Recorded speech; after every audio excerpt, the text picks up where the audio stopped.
नमस्कार दोस्तों, technical maths channel में आपका स्वागत है। आज मैं आपको बताऊंगा कि विद्युत कितने प्रकार की होती है। तो विद्युत दो प्रकार की होती है। एक तो होती है एसी।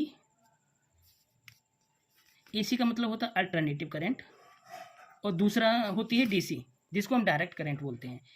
अधिकतर हमने देखा होगा कि जो इलेक्ट्रॉनिक इक्विपमेंट हैं और इलेक्ट्रॉनिक सामान है, उसके अंदर 220 वोल्ट 50 हर्ट्ज फ्रिक्वेंसी लिखा होता है।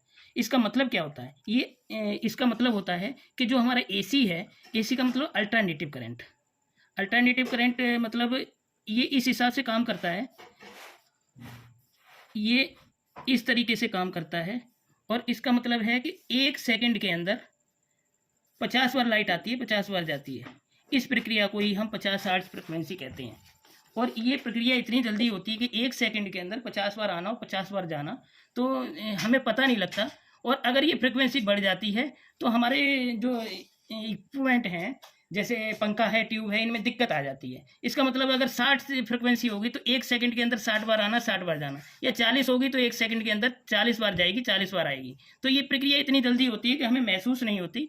और इसलिए इसे हमने देखा है कि 220 वोल्ट, 220 वोल्ट तो हो गई एसी, और 50 हर्ट्ज यही फ्रिक्वेंसी होती है। और ये इस तरीके से काम करती है कि 1 सेकंड के अंदर 50 बार आना, 50 बार जाना।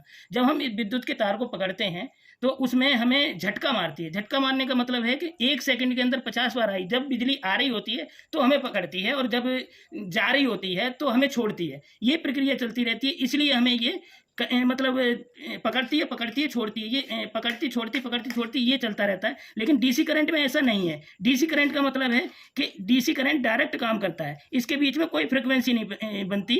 और ये अगर ये इसके संपर्क में हम आए तो ये हमें छोड़ेगी नहीं, ये हमें जड़ से ही ख़त्म कर देगी।